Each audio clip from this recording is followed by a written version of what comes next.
12절까지만 읽는 걸로 그렇게 하겠습니다. 11절과 12절만 읽도록 하겠습니다.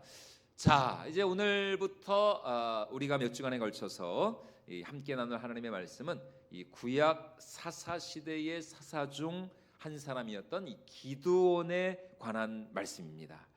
이스라엘 최초의 사사였던 이 갈렙의 사위 온니엘, 이 최초의 사사 온니엘 시대로부터 하나님은 이스라엘이 이방의 대적들로 인해서 고난과 고통 가운데 부르짖을 때마다 예비하신 당신의 사사들을 통하여서 이스라엘을 구원해 주셨습니다. 그런데 오늘 말씀에서 하나님은 이스라엘의 부르짖음의 사사가 아닌 이름 없는 한 무명의 선지자를 보내십니다. 그리고 그 선지자를 통해서 이스라엘이 지금 왜 이런 이방의 대적들로 인하여서 어려움과 고난 가운데 있는지 그 이유를 설명하시는데요. 자, 우리 사사기 6장 7절로 10절입니다. 같이 한번 읽어보도록 하겠습니다. 이스라엘 자손이 미디안으로 말미암아 여호와께 부르짖었으므로 여호와께서 이스라엘 자손에게 한 선지자를 보내시니 그가 그들에게 이르되 여호와께서 이같이 말씀하시기를 이스라엘의 하나님 내가 너희를 애굽에서 인도하여 내며 너희를 그 종되었던 집에서 나오게 하여 애굽 사람의 손과 너희를 학대하는 모든 자의 손에서 너희를 건져내고 그들을 너희 앞에서 쫓아내고 그 땅을 너희에게 주었으며 내가 또 너희에게 이르기를 나는 너희의 하나님 여호와이니 너희가 거주하는 아모리 사람의 땅의 신들을 두려워하지 말라 하였으나 너희가 내 목소리를 듣지 아니하였느니라 하셨다 하니라. 아멘. 자, 지금 하나님으로부터 보냄을 받은 이 선지자가 이스라엘 백성들을 책망하면서 하는 말이 뭡니까? 한마디로 말해서 하나님은 지금까지 너희 이스라엘 백성들에게 너무나도 신실하셨다라는 것입니다. 하지만 너희 이스라엘 백성들은 그렇지 못했다는 거예요. 여러분, 하나님이 이스라엘 백성들을 위하여서 지금까지 하신 일이 무엇이었습니까? 하나님은 그들을 애굽 땅 종되었던 집에서 10가지 재앙을 통하여서 그 애굽의 노예살이하던 이스라엘 백성들을 극적으로 구원하여 주셨습니다. 광야 40년간 하루도 빠짐없이 낮에는 구름기둥 밤에는 불기둥으로 그들을 불꽃과 같은 눈동자로 지키시고 보호하시고 인도하셔 주셨습니다. 그리고 매일 새벽마다 저 하늘의 문을 열어서 만나를 내려주시고 또 그들이 고기가 먹고 싶다고 할 때는 메추라기를 보내주시고 반석에 물을 내어서 그 반석에게 명하여 그 반석에서 큰 물이 콸콸콸콸 쏟아져 나와서 광야에 그 이스라엘 백성들로 마시게 하셨죠. 또한 그들을 대적하고 미워하는 원수들에 맞서서 하나님은 친히 그들의 대장이 되어주시고 그들을 위해 싸우셨습니다. 그리고 요단강을 갈라 마침내 그들에게 약속하신 언약의 땅, 약속의 땅, 젖과 꿀이 흐르는 가나안 땅을 이스라엘 백성들에게 기업으로 주셨어요. 그러니 여러분, 이스라엘 백성들이 이런 하나님 그들의 진정한 보호자가 되시고 대장 되시고 왕 되신 여호와 하나님만을 예배하고 섬기며 그분께 순종하는 것이 당연한 것 아니겠습니까? 하지만 이스라엘은 이 당연한 일을 하지 않았어요. 그들은 도리어 그들을 구원하신 하나님을 배신하고 배반하고 주위에 있는 이방의 우상 신들에게 숭배하기 시작을 하였습니다. 그리고 지금 이 무명의 선지자가 와서 하는 말이 무엇입니까? 이것이 바로 지금 너희 이스라엘 백성들이 당하고 있는 모든 고통과 고난의 원인이다라는 것입니다. 다시 말해 지금 이스라엘은 군대가 없어서 이런 고통을 당하는 것이 아닙니다. 뭐 창이 없고 칼이 없고 방패가 없고 군대가 없어서 여러분 이런 압제를 당하는 게 아니에요. 나중에 이제 우리가 보게 됐지만 하나님은 이 미디안 대적들과의 싸움에서 이스라엘 백성들로 하여금 칼과 창이 아닌 항아리와 또 횃불과 나팔을 가지고 여러분 인류 전쟁사 전쟁 역사상 이런 정말 이런 승리는 이런 전쟁은 전에도 없었고 후에도 없었습니다. 칼과 창이 아닌 항아리와 횃불과 나팔을 가지고 이스라엘 백성들로 하여금 이 기적과 같은 놀라운 승리를 거두게 하셨어요.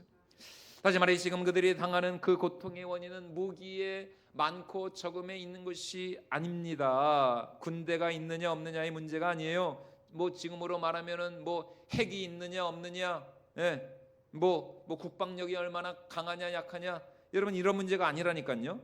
지금 그들이 당하는 모든 고통의 그 뿌리는 무엇이냐? 바로 그들의 참 주인 되신 여호와 하나님을 잃어버렸기 때문입니다. 여호와 신앙을 잃어버렸기 때문이에요.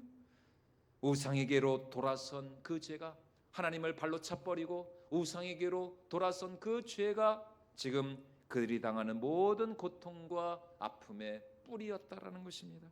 바로 이 사실을 깨닫게 하기 위해서 하나님은 지금 한 선지자를 통해서 그들에게 말씀하십니다. 왜냐하면 하나님의 말씀만이, 이 선지자를 통해서 그 선지자가 되어나는 하나님의 말씀만이 이스라엘 백성들의 실상과 실체를 정확하게 포개하는 우리 영혼의 거울이기 때문인 것이죠. 다시 말해 하나님은 언제나 당신의 말씀을 통해서 우리로 하여금, 또 이스라엘 백성들로 하여금 그들의 실상을 보기를 원하셨어요. 그래야 비로소 그들 안에 이 말씀을 통한 진정한 이 치유와 회복과 구원의 역사가 일어날 수가 있기 때문인 것이죠. 다시 말해 잠깐 문제가 해결되고 어떤 눈에 보이는 고통의 증상이 사라졌다고 해서 여러분 그게 중요한 게 아니라는 것입니다. 문제가 해결되고 통증이 사라지는 것보다 더 중요한 문제는 무엇이냐? 그것은 바로 그 문제와 고통을 일으키는 그 근본 뿌리, 그 근본 원인을 제거하는 것이 정말로 중요한 일이다라는 것입니다. 근본 원인이 해결되지 않는 한 문제는 계속해서 반복적으로 일어날 수밖에 없기 때문인 것이죠. 뭐 예를 들어서 여러분 기침을 하고 열이 나는 그 사람에게 아무리 해열제를 가지고 열을 떨어뜨린다 할지라도 정작 그 고열과 그 기침의 원인이 되는 바이러스, 지금 인도에 니파 바이러스가 유행한다고 합니다. 여러분 기도해 주셔야 됩니다. 인도 가는데 세상에 또 니파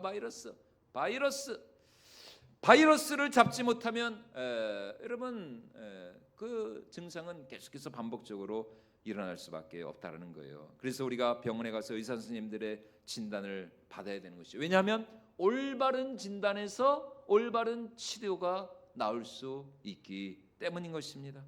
오늘 우리도 마찬가지입니다. 오늘 우리의 문제가 해결되고 기도가 응답받는 것 물론 중요하죠. 하지만 그보다 더 중요한 문제가 무엇입니까? 그것은 먼저 하나님의 말씀이라는 이 우리 영혼의 거울 앞에 우리 자신을 날마다 비추어 보는 것입니다.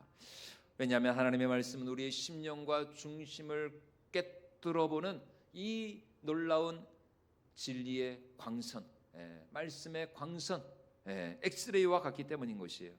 그래서 이 말씀을 통해서 지금 우리 영혼에 어떤 문제가 있는가, 하나님과 우리 사이에 지금 어떤 문제가 있는가, 막힌 것은 없는가, 우리 자신을 날마다 비추어 보아야 한다는 것입니다. 그래서 히브리서 기자는 이렇게 우리에게 말씀을 하고 있는 것이죠. 자, 우리 히브리서 4장 말씀 같이 한번 읽어보도록 하겠습니다. 하나님의 말씀은 살아있고 활력이 있어 좌우의 날선 어떤 것보다도 예리하여 혼과 영과 및 관절과 골수를 찔러 쪼개기까지 하며 또 마음의 생각과 뜻을 판단하나니 지으신 것이 하나도 그 앞에 나타나지 않음이 없고 우리의 결산을 받으시리에 눈앞에 만물이 벌거벗은 것 같이 드러나 하나님의 말씀 앞에는 모든 만물이 그 우리의 속에 있는 이 마음의 생각과 뜻과 우리의 의도와 중심 모든 만물이 다 드러날 수밖에 없다라는 것입니다.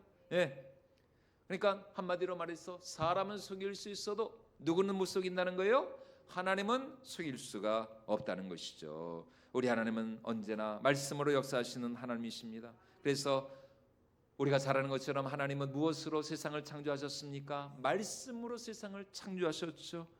그 말씀으로 우리를 찾아와 주시고 또 그 말씀과 함께 역사하는 성령께서 우리의 영을 거듭나게 하심으로 말미암아 지금도 하나님은 이 말씀을 통해서 날마다 우리를 깨우치시고 각성시키시고 또 이 말씀으로 우리를 권면하시고 설득하시고 우리를 위로하시고 이 말씀으로 날마다 우리에게 새로운 힘과 또 지혜와 소망과 능력을 주시는 줄로 믿습니다. 그래서 결국 그 말씀이신 하나님이 2000년 전 이 땅 가운데 우리와 똑같은 사람으로 오셨는데 그분이 누구시냐? 바로 하나님의 독생자 하나님의 말씀이신 예수 그리스도이신 것이죠. 자, 우리 요한복음 1장 14절 말씀 같이 한번 읽어보도록 하겠습니다. 말씀이 신이 되어 우리 가운데 거하심에 우리가 그의 영광을 보니 아버지의 독생자의 영광이요 은혜와 진리가 충만하더라. 다시 말해 하나님의 이 말씀 안에 하나님의 은혜, 하나님의 이 영광이 충만하다라는 것입니다. 이 말씀 안에 하나님의 은혜와 진리에 속한 모든 것, 하나님의 생명과 능력, 또 하나님의 축복, 하나님의 응답이 다 무엇 안에 들어있는 하나님의 모든 좋은 것들은 다 하나님의 말씀 안에 들어 있다라는 것입니다. 그러므로 2026년 올 한 해 우리가 더 하나님의 말씀을 사모하고 더 이 주님의 말씀을 가까이 하면서 이 말씀에 순종하는 것이야말로 여러분 이것이 우리의 진정한 축복의 비결이 되는 줄로 믿습니다. 하나님의 말씀만이 우리 인생의 진정한 재산이 되는 것이고 진정한 열매가 되는 것이에요. 그래서 시편 1편에서 시인은 참으로 복된 자는 어떤 자라고 말씀하고 있습니까? 여호와의 율법을 죄하로 묵상하며 즐거워하는 사람이 시냇가에 심겨진 나무와 같은 복된 인생이다라고 우리에게 말씀합니다. 자, 우리 시편 1편 말씀 같이 읽어보도록 하겠습니다. 복 있는 사람은 악인들의 꾀를 따르지 아니하며 죄인들의 길에 서지 아니하며 오만한 자들의 자리에 앉지 아니하고 오직 여호와의 율법을 즐거워하여 그의 율법을 죄하로 묵상하는도다. 그러므로 2020년 새해 하나님의 이 말씀을 더욱 사모하며 가까이 하는 우리 모든 성도님들 될 수 있기를 주님의 이름으로 축원을 드립니다. 여러분들 각자 받으신 약속의 말씀이 있잖아요. 2020년 올 한 해 저에게 주신 약속의 말씀은 시편 112편 1절과 2절. 내가 산을 향하여 눈을 들리라. 나의 도움이 어디서 올까? 나의 도움은 천지를 지으신 여호와 하나님에게서로다. 여러분 각자에게 주신 그 약속의 말씀을 붙들고 올 한 해 기도하고 간구하며 또 순종하며 나아갈 때에 반드시 2026년 우리 사랑하는 권선절에게 모든 성도들이 이 말씀의 주인공이 되고 또 이 말씀으로부터 말미암는 은혜와 축복의 주인공이 될 줄로 믿습니다. 지금 미디안의 압제 아래 고통당하는 이스라엘을 찾아와 그들에게 말씀하신 하나님 역시 당신의 그 말씀을 이루시기 위하여서 이제 본격적으로 한 사람을 찾아가 그를 이끌기 시작하십니다. 그 사람이 누구냐? 하나님이 찾아가신 사람은 놀랍게도 이 포도주 틀에서 밀을 타작하고 있던 기드온이라고 하는 사람이었습니다. 자, 우리 오늘 11절 말씀 같이 한번 읽어보도록 하겠습니다. 11절 말씀입니다. 11절 여호와의 사자가 여호와의 사자가 11절 같이 읽겠습니다. 여호와의 사자가 아비에셀 사람 요아스에게 속한 오브라에 이르러 상수리 나무에 아래 앉으니라. 마침 요아스의 아들 기드온이 미디안 사람에게 알리지 아니하려 하여 밀을 포도주 틀에서 타작하더니 미디안 사람에게 알리지 아니하려 하여 밀을 어디서 타작했다고요? 포도주 틀에서. 포도주 틀. 자, 지금 이스라엘 백성들을 괴롭히고 못 살게 구는 이 미디안 사람들은 누구냐? 이 놈들은 한번 쳐들어왔다 하면은 곡식이건 과일이건 짐승이건 모조리 싹쓸이 해가는 싹쓸이 남김없이 그냥 완전히 그냥 모든 것을 다 싹쓸이 해가는 그런 강도떼 같은 그런 놈들이었습니다. 그러니 이스라엘 백성들은 어떻게 해서든지 이 미디안 사람들에게 빼앗기지 않으려고 그들의 이 곡식이나 재산을 감추어 두어야만 했습니다.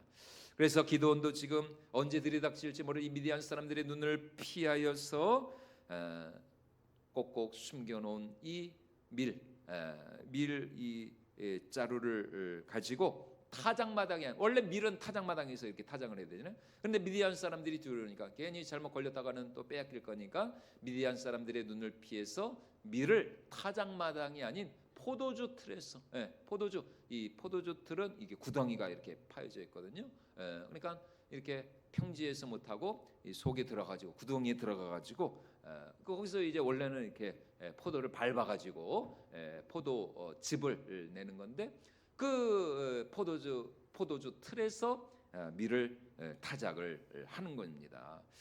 그곳에서 숨을 죽여가면서 미디안 사람들에게 들키지 않으려고 그렇게 조용조용 아주 조심히 막 이렇게 막 바깥에 살펴보고 눈치 보면서 그렇게 밀을 조용조용히 소리가 안 들리게 그렇게 밀을 타작하는 겁니다.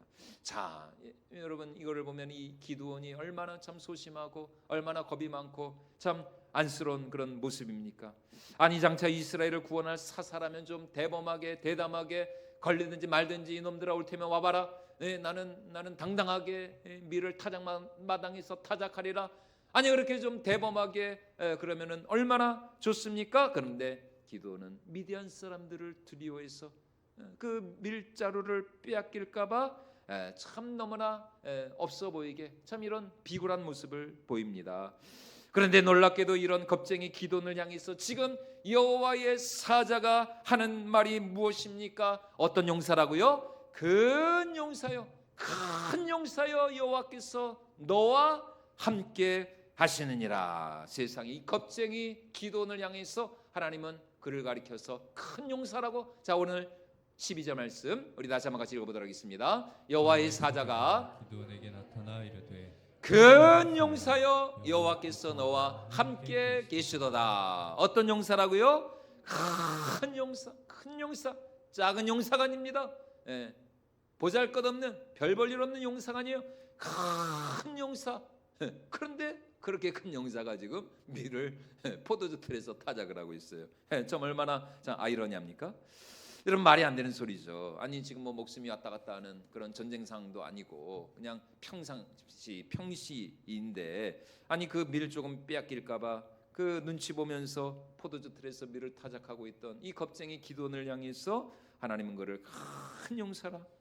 그래서 그런지 이 기드온 역시 자신을 큰 용사로 부르시는 하나님을 향하여서 왜 하나님이 우리와 함께 하시면 우리에게 이런 고난과 어려움과 고통이 있습니까? 원망하며 불평을 하기 시작합니다. 자, 우리 13절 말씀 같이 한번 읽어보도록 하겠습니다. 기드온이 그에게 대답하되 오 나의 주여 여호와께서 우리와 함께 계시면 어찌하여 이 모든 일이 우리에게 일어났나이까? 또 우리 조상들이 일찍이 우리에게 이르기를 여호와께서 우리를 애굽에서 올라오게 하신 것이 아니냐? 그 모든 이적이 어디 있나이까? 이제 여호와께서 우리를 버리사 미디안의 손에 우리를 넘겨 주셨나이다.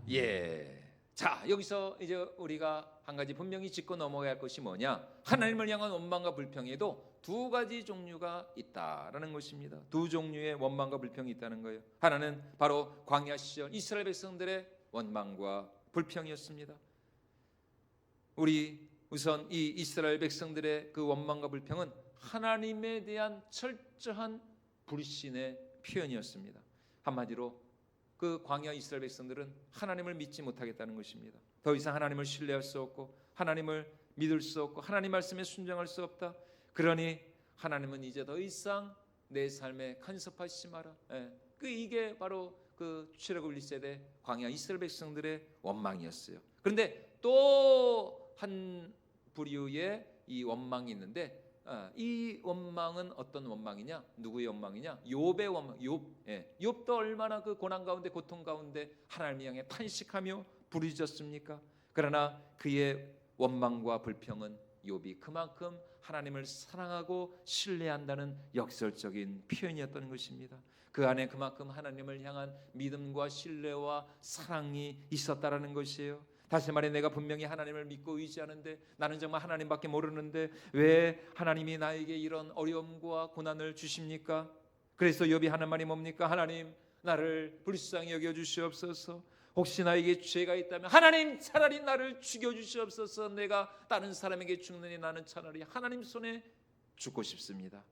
욥은 그렇게 하나님께 탄식의 기도를 올려드렸던 것이죠. 그래서 결국 이 욥은 어떻게 됐습니까? 하나님께서 그를 완전히 회복시켜 주시고 이전보다 갑절의 은혜와 축복을 그에게 부어 주시지 않았습니까? 욥뿐만이 아닙니다. 시편에 나오는 많은 이 믿음의 사람들의 비탄과 탄원의 시들 역시 욥과 같이 하나님을 향한 절대 믿음과 신뢰의 신앙을 가지고 하나님을 향해 탄식하고 또 호소하며 하나님의 은혜와 긍휼을 구하는 것이었어요. 그런데 이제 지금 기도원도 마찬가지입니다. 지금 그의 불평은 광야 이스라엘 백성들과 같은 그런 차원의 불평이 아닙니다. 지금 기도는 오히려 욥과 같이 참 하나님을 향해서 한마디로 때를 쓰면서 투정을 하고 하나님께 호소하고 있는 겁니다. 아니 하나님, 당신이 우리 조상들을 저 풀무불과 같은 저 애굽에서 크신 손과 능력으로 우리를 구원해 주신 것이 아닙니까? 그 시절 당신의 그 크신 위엄과 또 기적과 능력으로 애굽의 10가지 재앙을 내리시고 홍해를 가르시고 또 이 땅을 우리에게 선물로 주시지 않았습니까? 그런데 하나님, 지금은 이게 도대체 뭡니까? 아니 왜 우리가 저 대적들, 저 미디안 대적들로부터 이런 고통과 압제를 당해야 하는 것입니까? 하나님이 우리와 함께 하시지 않은 하나님은 여전히 우리와 함께 하시지 않습니까? 하나님은 여전히 우리를 사랑하시지 않습니까? 하나님, 우리가 누굽니까? 하나님의 언약 백성 아닙니까? 하나님의 사랑받는 자녀가 아닙니까? 하나님이시여, 우리에게 은혜와 긍휼을 베풀어 주셔야 하지 않겠습니까? 한마디로 지금 기도는 하나님께 너무 큰 상처를 받았어요. 하나님이 우리를 사랑하시고 하나님이 우리와 함께 하시는데 왜 우리에게 이런 일이 일어날 수가 있느냐? 그래서 하나님은 기드온을 큰 용사로 부르셨지만 기드온은 현실의 고통스러운 이 상황 아래 너무나 낙심한 나머지 하나님의 부르심을 외면하고 있는 것입니다. 여러분, 오늘 우리도 때로 기드온과 같이 실망하고 또 낙심하며 영적으로 침체될 때가 분명히 있습니다. 나는 지금 너무 힘들고 어려운데 하나님은 안 계신 것 같아요. 아무리 기도하고 부르짖고 간구하여도 하나님은 나의 기도에 아무런 반응도 응답도 해주시지 않는 것 같습니다. 설상가상으로 상황은 더 악화되고 문제 해결의 실마리는 조금도 보이지 않는 것 같을 때 아무리 목사가 우리 하나님은 선하신 하나님이십니다, 신실하신 하나님이십니다, 우리 조금만 더 인내합시다, 기도합시다, 우리는 끝까지 하나님만을 바라봅시다, 아무리 목사가 이렇게 말을 해도 잘 귀에 안 들어와요. 물론 하나님은 선하시고 또 그 하나님이 날 사랑하신다는 것을 머리로는 알고 있죠. 그런데 그 말씀이 내 마음에, 내 가슴에 잘 와닿지가 않는다니까요. 하나님이 다른 사람들은 다 사랑하시고 축복하시는 것 같은데 나만 외면하시는 것 같고 나만 몰라주시는 것 같고 내 기도만 안 들어주시는 것 같고 말이죠. 그러다가 이제 결국은 낙심하고 이 영적인 침체에 빠지는 거예요. 그럴 때는 기도도 잘 안 나와요. 기도할 수 있는데 왜 걱정하십니까? 아니, 기도가 안 나오는데 어떻게 하냐는 거예요. 지금 기드온처럼 말이죠. 하지만 지금 하나님이 기드온을 찾아와 그를 큰 용사로 부르신 이유가 무엇입니까? 그것은 바로 이 기드온이 그렇게 하나님께 실망하고 낙심하고 또 하나님께 원망하고 불평하고 있지만 지금 기드온은 절대로 여호와 신앙 자체를 부인하거나 부정하고 있지는 않기 때문인 것입니다. 무슨 말입니까? 지금 다른 이스라엘 백성들은 여호와 신앙을 완전히 헌시장 내버려듯이 내팽개쳐버리고 말았습니다. 더 이상 하나님을 의지하지, 아예 그냥 하나님 생각도 없어. 주위에 있는 이방의 우상신들에 완전히 그냥 빠져버려가지고 말이죠. 그러면서 그들이 하는 말이 뭡니까? 우리 조상들이 믿던 하나님이 도대체 어디에 있느냐는 것입니다. 아니 뭐 지금도 출애굽의 기적을 믿는 사람들이 있느냐? 야, 그거 다 옛날 이야기. 그거 뭐 다 그 신화 아니냐, 신화. 그러면서 그들이 하는 말이 뭡니까? 우리가 돈을 믿고 우리가 세상을 의지하고 우리가 사람한테 잘 보여야지 무슨 옛날 고립적 시절에 하나님을 믿느냐. 그러나 지금 기도는 절대로 그렇지 않습니다. 그에게 있어서 우리 하나님은 여전히 창조의 하나님이시고 구원의 하나님이시고 이 가나안 땅의 주인이 되시는 여호와 하나님이셨습니다. 그러한 믿음이 있었기에 하나님은 지금 기도원을 찾아가 그를 큰 용사로 부르시는 줄로 믿습니다. 여러분, 그러므로 오늘 하나님이 쓰시는 사람은 어떤 사람들입니까? 여러분, 오늘 우리 하나님 앞에 여러분 어떤 사람이 이렇게 큰 용사로 부름받는 사람일까요? 여러분, 우리 하나님이 똑똑한 사람을 쓰실까요? 용감한 사람을 쓰실까요? 막 대범하고 용감하고 깡이 좋은 사람, 아니면 뭐 세상적으로 잘 나가는 사람, 물론 뭐 그런 사람들을 쓰실 수도 있죠. 그러나 오늘 기드온은 포도주 틀에서 밀을 타작하던 아주 이 겁쟁이 소심한 사람이었어요. 그런 이스라엘 12지파 중에서도 가장 작은 지파, 이 므낫세 지파 출신이고, 그리고 그의 가문, 그의 집안은 그 므낫세 지파 중에서도 아주 작은 약한 그런 가문이었습니다. 하지만 기드온은 모두가 여호와 신앙을 쳐버린 이 사사 시대에 여전히 우리 하나님은 살아계시고, 여전히 우리 하나님만이 진정한 왕이시고 주권자가 되시며, 우리 하나님은 얼마든지 당신의 권세와 능력으로 당신의 영광을 나타내실 수 있는 전능하신 하나님임을 이 기드온은 믿음으로 분명히 확신하고 있다라는 것입니다. 다시 말해 성경을 성경대로 믿는 사람, 또 오늘도 우리 하나님은 얼마든지 당신의 크신 권세와 능력으로 우리 삶 가운데 당신의 크고 놀라운 일을 행하실 수 있음을 믿음으로 확신하는 사람, 여러분, 바로 이런 사람들을 통해서 오늘 우리 하나님은 여전히 우리 삶 가운데 능력으로 역사하실 줄로 믿습니다. 그러므로 오늘 우리의 싸움은 결국 믿음의 싸움, 다른 게 아닙니다. 믿음의 싸움. 다시 말해 오늘 우리 안에 정말 여호와 하나님을 향한 진실한 믿음이 있는가? 간절한 믿음이 있는가? 아니면 오늘 이스라엘 백성들처럼 입으로는 하나님을 믿는다고 하고 겉으로는 하나님 나라 백성인 척하면서 실상은 세상을 믿고 사람을 의지하고 돈을 섬기는 그런 겉다르고 속다른 위선적이고 가식적인 신앙을 가지고 있지는 않는가? 겉바 속촉 아십니까? 웃는 분들은 아시는. 겉은 바삭하고 속은 부드러워. 과자는 그런 게 좋죠. 겉바 속촉. 그러나 여러분, 여호와 신앙, 하나님을 향한 우리의 믿음은 절대로 표리부동한 믿음이 되어서는 안 됩니다. 하나님을 향한 진실한 믿음, 절대로 겉과 속이 다르면 안 됩니다. 언제나 정말 겉도 속도 언제나 하나님 앞에 진실하게, 투명하게, 정직하게, 그런 사람을 통해서 아무리 그 사람이 인간적으로는 별 볼 일 없고 하찮고 연약하고 소심한 오늘 기도원과 같은 그런 사람이라 할지라도 하나님을 향한 진실한 믿음을 가지고 나가는 그 사람을 통해서 오늘도 우리 하나님은 얼마든지 당신의 크신 영광을 나타내 줄 줄로 믿습니다. 여러분, 그러므로 오늘 하나님이 쓰시는 사람, 우리 하나님 앞에 존귀히 이 쓰임 받는 사람은 기도원과 같이 여호와 신앙을 정말 붙들고 나아가는 사람.